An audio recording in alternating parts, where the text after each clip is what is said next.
Ever wonder what would happen if Black Mirror, Time Bandits, and Terminator all crashed into the same diner? Well, that's exactly what Gore Verbinski gives us with Good Luck, Have Fun, Don't Die, his first feature since 2016's A Cure for Wellness. This is sci-fi, comedy, horror, action, and a satirical masterclass, all rolled into one completely unhinged package. From the opening frame, you can tell that everyone involved, Verbinski, Sam Rockwell, the cast, is having the absolute time of their lives. And trust me, you're going to want to buckle up. The story kicks off at Norm's Diner, a classic American eatery on the outskirts of Los Angeles. It's 10:10 p.m. on a night that will forever change the fate of humanity, if anyone actually pays attention. And naturally, everyone is too glued to their phones to notice. Enter Sam Rockwell, playing an unnamed man from the future.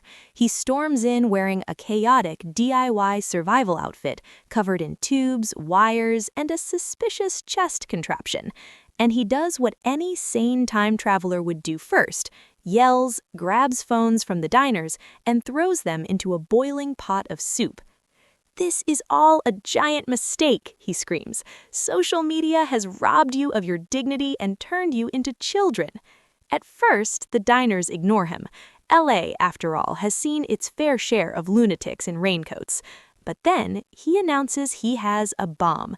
And suddenly, things get real, because this isn't just some man ranting. He's here on a mission to assemble a team to stop the world-dominating AI apocalypse. And he's done this 117 times before. The man from the future needs the perfect combination of people from the diner to save humanity. Each attempt in previous loops failed spectacularly. Someone got eaten, shot, or otherwise eliminated.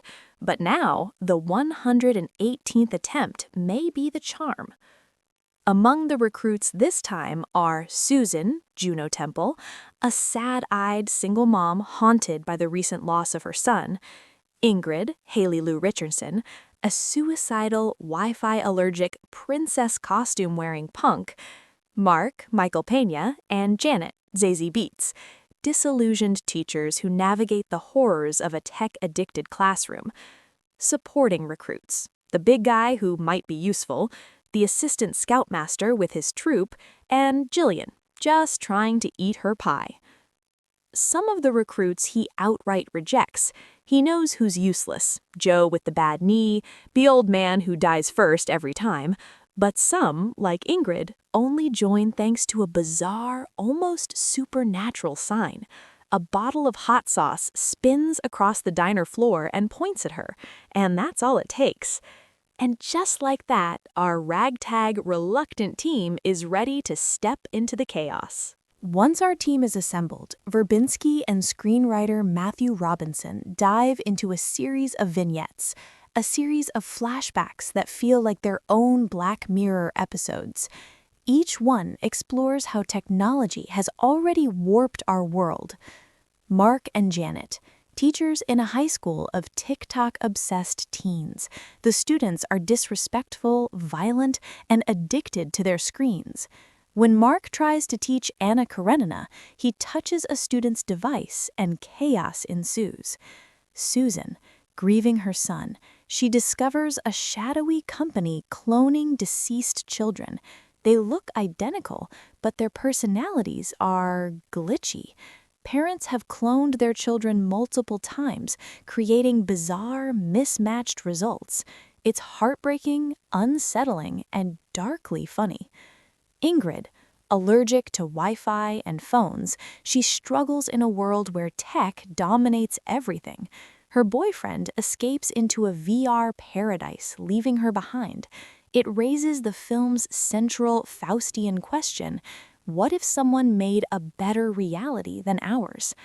Through these flashbacks, the movie paints a picture of a society addicted to devices, manipulated by algorithms, and increasingly incapable of human connection, all before the AI apocalypse even begins. And the commentary hits close to home. Verbinski isn't just telling a sci-fi story, he's holding up a mirror to our world. Once our heroes leave Norm's diner, the film unleashes full-blown chaos. They face police, guns blazing, pig-masked mercenaries, rabid, zombie-like teenagers, a skyscraper-sized man-eating cat beast, yes, really, semi-sentient robotic toys, algorithmically driven traps, cables, and explosions. Rockwell's character is frank about the danger. Some of them won't survive, but he's also unapologetically charming, chaotic, and hilarious. He leads with bravado, sarcasm, and a streak of desperation that's impossible not to love. The ensemble holds up surprisingly well amid the madness. Lu Richardson's Ingrid is a standout, bringing vulnerability, humor, and a punkish intensity.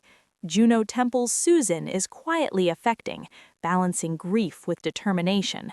Even Michael Peña and Zazie Beetz shine in moments of dark comedy. The ultimate mission is clear: prevent a 9-year-old genius from accidentally creating an all-powerful AI that could enslave humanity. Our heroes must navigate deadly obstacles to install safety protocols into the child's computer, while the AI itself manipulates reality, people, and even time. This is where the movie gets surreal. Time loops, paradoxes, and absurdist logic dominate the final act. Reality fractures. VFX ranges from stop-motion-esque sequences to fully digital spectacle.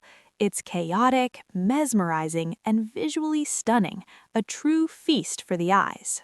Beneath the slapstick and spectacle lies a darkly satirical core. Verbinski is warning us about our obsession with screens, social media, and AI. The film asks, are we giving up our humanity for convenience, for distraction, for a perfect digital world? Technology promises paradise, but it's hollow.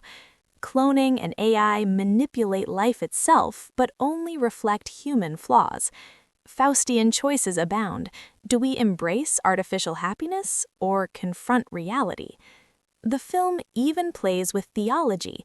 The AI is godlike, but the heroes remind us that it's not inevitable.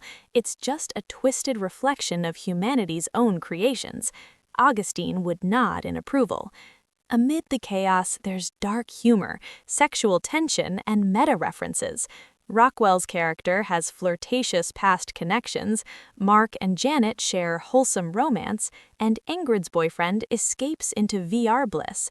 The film pokes fun at pop culture, horror tropes, and tech obsessions. Think Night of the Living Dead meets The Terminator meets absurdist indie cinema. It's messy, it's crude, and it's utterly fearless. There's profanity, cartoonish violence, and absurd monsters, but it all serves the manic, anarchic tone. The final act is a visual, narrative, and emotional whirlwind. The heroes confront the AI, face their own fears, and navigate the fractured world they inhabit. The ending is messy, ambiguous, and strange, but that's the point. Reality itself is messy, and Verbinski isn't here to tie everything neatly. Good luck, have fun, don't die is, at its heart, a warning about technology, a celebration of chaos and creativity, a love letter to filmmaking risks, a full-throttle, genre-smashing adventure. It's messy, hilarious, emotional, terrifying, and oddly profound all at once. A true, modern fever dream of sci-fi cinema. So, should you watch Good Luck, Have Fun, Don't Die? Absolutely. But bring your sense of humor, your love for chaos, and maybe a notebook to track the time loops. This is Sam Rockwell at his wildest, Gore Verbinski at his most inventive, and a movie that refuses to play it safe. It's anarchic, absurd, and unapologetically fun. And when the credits roll, you'll be left thinking, maybe the world is already a little too addicted to screens, and maybe we need a man from the future, or at least a Sam Rockwell, to shake us out of it.